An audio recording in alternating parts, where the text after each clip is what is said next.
Et hello tout le monde, bienvenue à tous dans cette nouvelle vidéo de présentation et de retour d'expérience sur du matériel comme d'habitude. Aujourd'hui on s'attaque à un bob de chez UF Pro. Pourquoi je fais cette review? Parce que ça coûte quand même 50 balles. C'est quand même pas donné et je pense que bon, tu veux quand même savoir un petit peu comment ça taille, est-ce qu'il est bien, est-ce qu'il est pas bien, est-ce que ça te garde la tête au frais, etc. Donc c'est un bob que j'ai depuis pas mal d'années.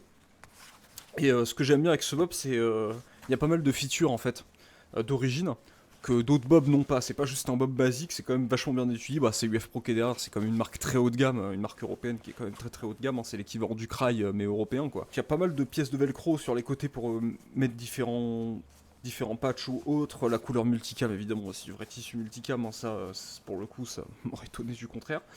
Et ce que j'aime bien, c'est que sur ce bob, il y a du fil de fer tout le long pour justement ne pas vous gêner si vous avez des lunettes qui sont quand même assez hautes ou assez grosses.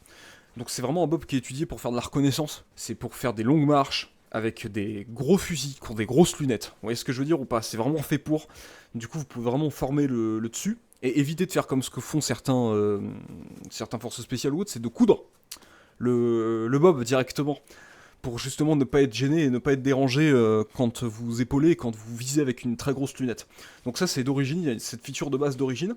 Et c'est un détail bête, mais c'est génial. Et il n'y a pas beaucoup de bobs qui le font, donc on voit que UF Pro a vraiment étudié son matos. Et là, c'est vraiment fait pour de la reconnaissance. Le bob taille très bien, cela dit, j'ai une grosse tête. Et donc je me suis dit que en L, ça va passer. Et à l'époque où j'ai acheté ce bob, il existait que en M ou en L. Donc moi, je fais une tête large, j'ai une tête large pour du L, et le L est quand même un peu trop petit. Aujourd'hui, ils ont sorti XL. Prenez une taille au-dessus. Tu fais du M, ok, pas de souci, prends du L. Tu fais du L comme moi, selon leur charte, prends une taille au-dessus, prends du XL. Comme ça, t'es pas emmerdé. Il y a pas mal de grilles d'aération sur le dessus et sur le derrière, ce qui fait que quand même la tête reste fraîche en fait en été. Et que vous avez pas de soucis de genre c'est une cage thermique, bob ultra épais, t'as envie de crever quoi. Parce qu'il y a certains bobs hydroproduction, de bob notamment, vous savez, ils se contentent juste de reproduire la forme du truc, mais en vérité, le tissu il est méga épais, ça respire pas du tout. T'as la tête qui chauffe, autant prendre une casquette quoi. Donc là, c'est pas le cas du tout, c'est un très très bon bob. Il est quand même cher, hein. C'est une cinquantaine d'euros, je peux vous le recommander. Il y a une espèce de poche à l'intérieur, je sais pas du tout à quoi ça sert. Si vous voulez mettre un chargeur dedans, je sais pas à quoi ça sert.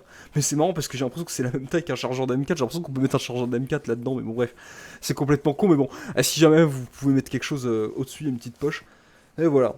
Dans l'ensemble, très bon bob, pas grand chose à dire, hein, je vais pas en faire une vidéo de 20 minutes. Voilà, donc si la vidéo vous a plu, je vous invite à vous abonner, à mettre un j'aime, un commentaire, etc. Puis je vous dis à une prochaine fois, allez salut.